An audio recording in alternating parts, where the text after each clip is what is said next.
Right, hi everyone. So we're going to look at imperfect competition today and just recap really quickly on all the market structures. No harm to do this before the start of every one of these videos. So we're looking at imperfect competition, and this is where you have many sellers of similar products. So this is the most common market structure. You walk through town and you'll see bars, restaurants, shops, cafes, um, all similar products, but they can have different products and different services. There's a little bit of differentiation in it. So we've done perfect competition. We're going to do imperfect competition now in the short run and in the long run. So just before we kick into it, let's look at the characteristics of imperfect competition. As I said, this is just a revision video. We would have done all this theory in class. There's quite a bit in it, but the main things are what are the characteristics of imperfect competition, and then how do you draw the short run and the long run elements of this. So very quickly, there are many buyers in this industry. Many buyers in this industry. There are many sellers in the industry. A lot of customers, a lot of businesses, which obviously brings its own challenges into it. Product differentiation exists. So one pizza place is different from another pizza place. One bar is different from another bar. The product can be a little bit different. There is freedom of entry to and exit from the industry, really important. So the barriers to entry are really low in this. So anyone can pretty much do whatever they want. They can come in, they can go out. There's no huge cost associated with this. There is reasonable knowledge as to profits made by the firms, which means if you know that a firm in a particular industry is making a lot of money, that might make you commit to this industry, which means, and that has consequences for a supernormal profit, how much profit people can actually make in this industry. Each firm tries to maximize profits, which is obvious enough. So again, you're trying to make as much money as is possible. So enough of that. Let us get drawing. So straight into drawing imperfect competition. As I said in the previous videos, and as I'm saying in this video right here, it's really important that you draw this with a pencil. Okay, draw it with a pencil first of all, so we can make mistakes. We can see how it works, and then we can go back and we can go over what we've drawn with pen and with highlighters and everything. So at the moment, we're going to look at the short run. So the short run situation here. So as we draw this, first thing we need to do is we need to draw a big graph. So big graph down here like so. Okay. Get away here now. Oh, what am I doing here? Get away. I need to move this out of the way because I need the ruler. So what we're going to draw is we're going to start off drawing a few different lines. We're going to draw the average revenue curve right now. So I'm going to keep that black. Average revenue curve. So average revenue curve is an elastic demand curve because it can be responsive to a change in price. So let's just throw in an elastic demand curve like so. And this, as we know, is our average revenue curve. It's also a demand curve, and it's also our price curve, which will pop up when we do price as well. And then what we have is we have another one, which is our marginal revenue curve. And our marginal revenue curve, in essence, looks like so. So let's get rid of my ruler. And this is our MR curve, our marginal revenue curve right there. What if I forgot to do? Of course, I forgot to put in the P and the Q here. First thing we should do.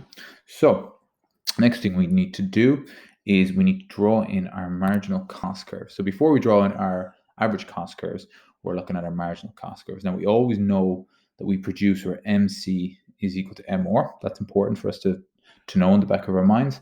And we also know that our marginal cost curve will kind of go down slightly and come a little bit back up. So what does our marginal cost curve look like? And again, draw this with pen. So if we make a mistake, we can redo it again. So straight up like so. That is a terrible swoop. So let's just do a swoop like so. That's a lot better. I can work with that. And that's our MC curve, marginal cost curve.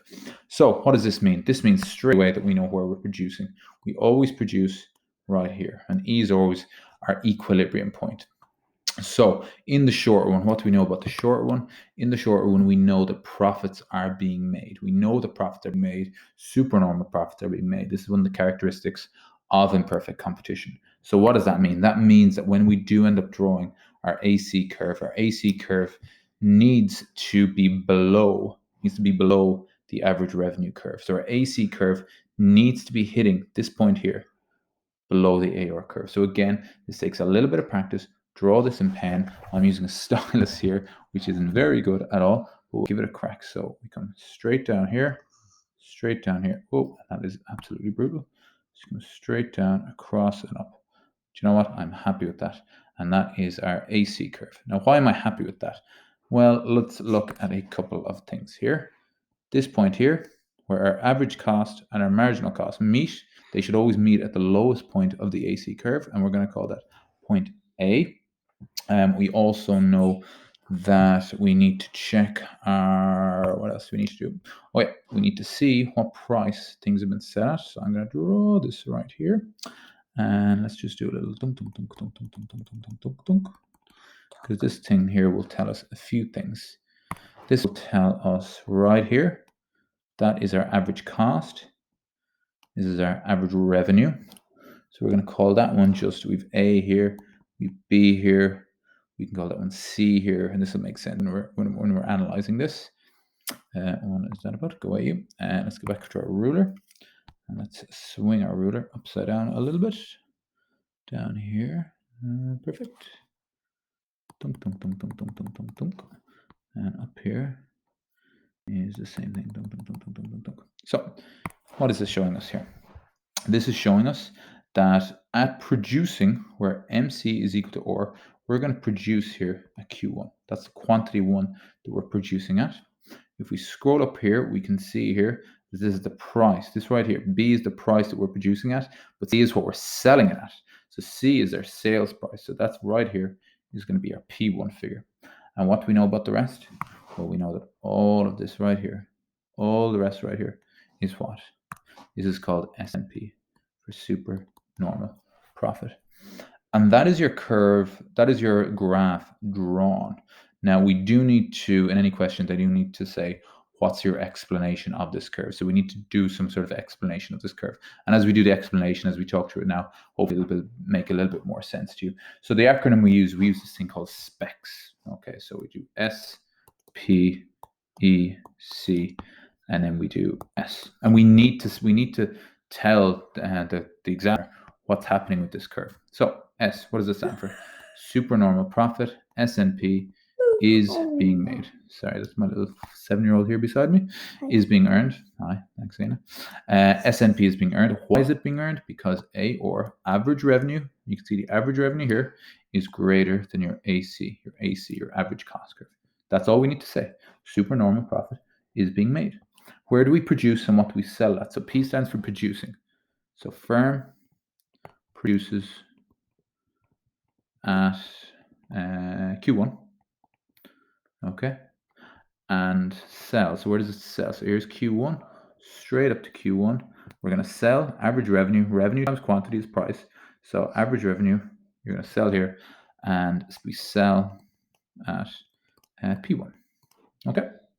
Hope that makes sense. Where's our equilibrium point? Our equilibrium point is always at E. E stands for equilibrium. So there's our P. Our E is equilibrium. So our equilibrium always occurs. And where does it always occur? It always occurs where we always produce where M or is equal to MC. And this is at point. And we can see it there. E for equilibrium.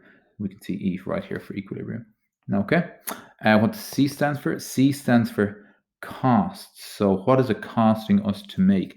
If we produce here Q1, the cost for us to produce it is actually here at B. Does that make sense?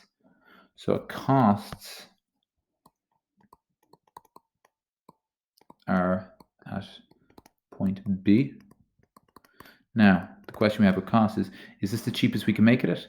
It's not the cheapest we can make, because the cheapest we can make it is the lowest point of the AC curve. So we need to say not the lowest point of AC curve, which means we're not producing it as cheap as we can make it. We can make, and that brings us actually onto the last one. And the last one stands for scarce resources. Are we being efficient with the resources that we have? And remember, when we talk about resources, land, labor, capital, enterprise, are we using those resources most efficiently? We're not, because we're not producing at the lowest point of the AC curve. So really what we say here, we say not producing. Again, we've already mentioned it, at lowest point of AC curve. What does that mean? Therefore, not efficient,